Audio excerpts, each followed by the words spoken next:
오늘 하나님께서 우리에게 주신 말씀은 신명기 33장 3절 말씀입니다. 신명기 33장 3절 말씀, 구약 성경 317면입니다. 다 함께 합독하시도록 하겠습니다. 여호와께서 백성을 사랑하시나니 모든 성도가 그의 수중에 있으며 주의 발 아래에 앉아서 주의 말씀을 받는도다. 한 번 더 같이 읽으시겠습니다. 여호와께서 백성을 사랑하시나니 모든 성도가 그의 수중에 있으며 주의 발 아래에 앉아서 주의 말씀을 받는도다. 아멘. 우리 신앙생활에서 참으로 중요한 것 중에 하나가 하나님을 만나는 것입니다. 하나님을 만나는 것 너무나 귀하고 소중한 일이죠. 왜냐하면 우리는 하나님의 뜻에 따라서 살아야 하는데 하나님을 만나고 그래서 하나님을 알아야 하나님의 뜻을 잘 따를 수 있을 것입니다. 하나님을 만나지 못하면 결국 무엇이 하나님의 뜻인지 잘 모르게 되고 그러면 결국 하나님을 잘 따르지 못할 가능성이 매우 높습니다. 그런데 여기서 문제가 하나가 있습니다. 하나님을 만나는 것이 중요하다는 것은 모두가 아는 일인데 그러면 어떻게 만날 것인가? 이게 참 중요합니다. 어떻게 하나님을 만날 수 있을지 아는 것도 너무나 소중합니다. 왜냐하면 하나님은 우리가 일상생활에서 직접 볼 수 있는 분이 아니고 하나님은 이 세상, 이 물질 세상에 속한 분이 아니고 영적인 세상에 속하신 분이기 때문에 우리가 하나님을 직접 만지거나 이 물병을 보듯이 볼 수 있는 것이 아니지 않습니까? 그렇다고 해서 우리가 어디 가서 하나님 저 만나러 왔습니다 하면 하나님을 만날 수 있는 것도 아니고 그래서 하나님을 어떻게 만났냐는 참 중요합니다. 여기서 하나님을 만날 수 있는 중요한 방법 중에 하나는 말씀입니다. 하나님께서는 말씀으로 주님의 음성으로 우리와 함께 해주시고 우리를 만나주십니다. 하나님은 이 세상 전체를 말씀으로 창조하셨다고 하고 또 예수님께서는 그렇게 하나님께서 창조하실 때 하나님 곁에 계셨다고 태초에 말씀으로 함께 하셨다고 우리의 성경은 말씀을 하십니다. 그래서 우리는 주님의 말씀, 주님의 음성으로 주님을 만나기도 하고 또 기록된 말씀인 성경을 통해서 하나님을 만나기도 합니다. 오늘의 말씀에서도 오늘의 본문 말씀에서도 그렇게 말씀으로 만나는 하나님을 만나볼 수 있습니다. 오늘의 말씀은 신명기 33장 말씀입니다. 신명기 33장은 모세가 이스라엘 민족에게 각 지파에게 축복을 하는 것으로 유명한 말씀입니다. 그래서 이렇게 유명한 말씀을 이렇게 모세가 축복을 할 때 당연히 자신의 능력이 아니라 하나님의 능력으로 축복을 하는 것일 텐데 이렇게 이스라엘 지파들에게 축복을 하기 전에 이스라엘 민족들이 다 같이 모여서 하나님을 만나는 장면이 오늘의 말씀입니다.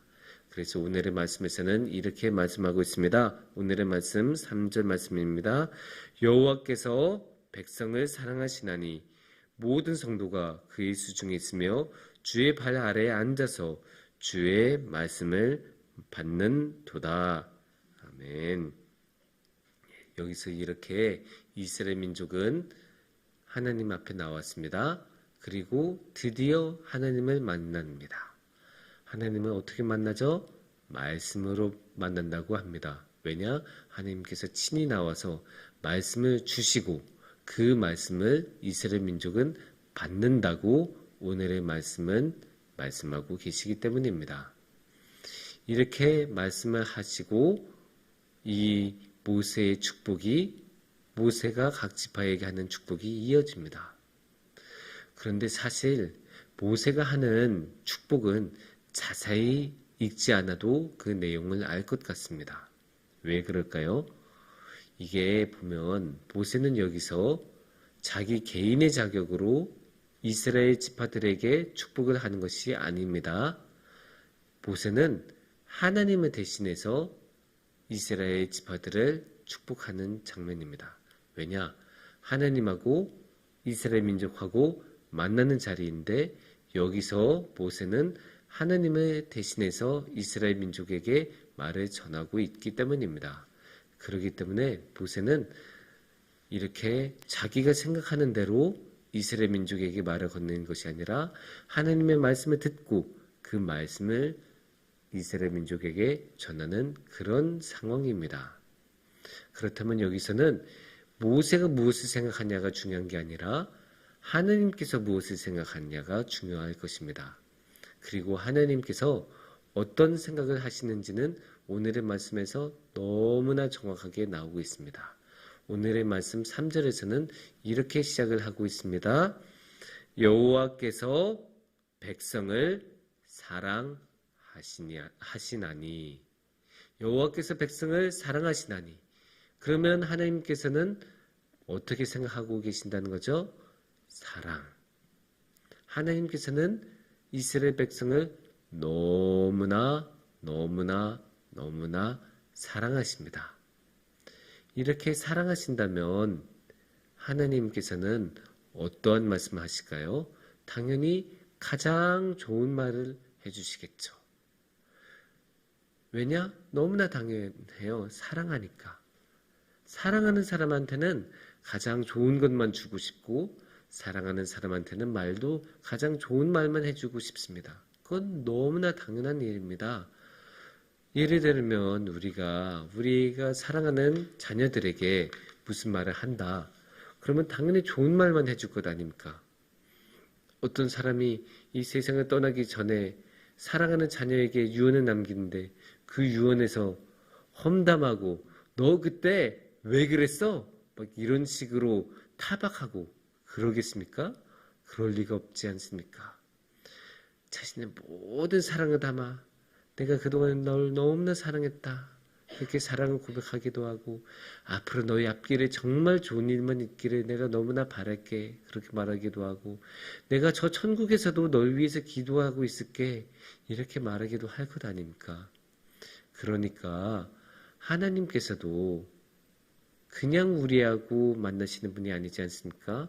하나님께서는 우리의 아버지고 우리는 하나님의 자녀인데 그러면 당연히 하나님께서도 우리에게 또 이스라엘 백성에게 아무 말만 한 게 아니라 정말로 깊이 담긴 사랑의 말을 하셨을 것이고 그러니까 가장 좋은 말을 해주셨을 것입니다. 우리는 농담으로라도 우리의 자녀에게 안 좋은 말을 하지는 않습니다. 그렇다면 하나님께서도 당연히 너무나 좋은 말로 가장 좋은 말로 이스라엘 민족에게 축복을 하셨을 것입니다. 이런 것을 우리가 보고 본받았으면 좋겠습니다. 우리도 하나님처럼 가장 좋은 말만 하는 사람들이 되었으면 좋겠습니다. 하나님께서는 이웃을 사랑하는 것을 원하지 않습니까?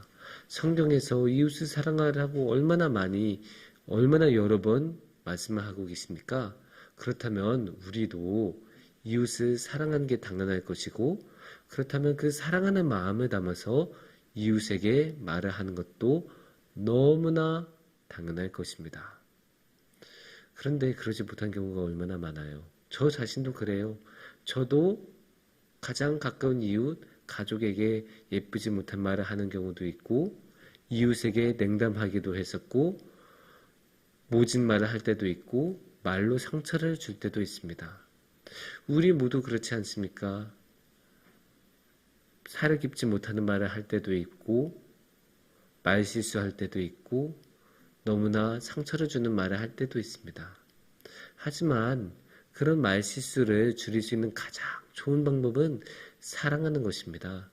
그래서 우리 마음에 사랑이 흘러넘치고 사랑으로 가득 찼을 때 우리는 다른 사람들에게 하는 말도 예쁜 말을 하게 되고 좋은 말을 하게 되고 상대방을 배려하는 말을 하게 됩니다. 그리고 상대방을 사랑할 때 우리는 이 말이 상대에게 상처를 주진 않을까 한 번 더 생각하고 말을 하게 됩니다. 그렇게 말은 너무나 소중하기 때문에 우리 소중한 사람들에게도 사랑이 가득 찬 말을 함께 나눴으면 좋겠습니다. 사랑하는 성도님들, 물론 이렇게 사랑하는 말만 하면서 살아가는 것은 쉽지 않습니다. 우리 안에 사랑이 부족할 때도 많고 이 세상에는 사랑이 없기 때문에 우리가 이런 사랑의 말을 나눈 것을 항상 방해하고 힘들게 막습니다. 그럼에도 불구하고 너무나 사랑이 많으셨던 하나님을 우리가 마음에 품고 우리가 사랑의 말을 나누며 살아간다면 주님의 그 귀한 사랑이 우리 마음속에 충만할 것입니다. 함께 기도하겠습니다.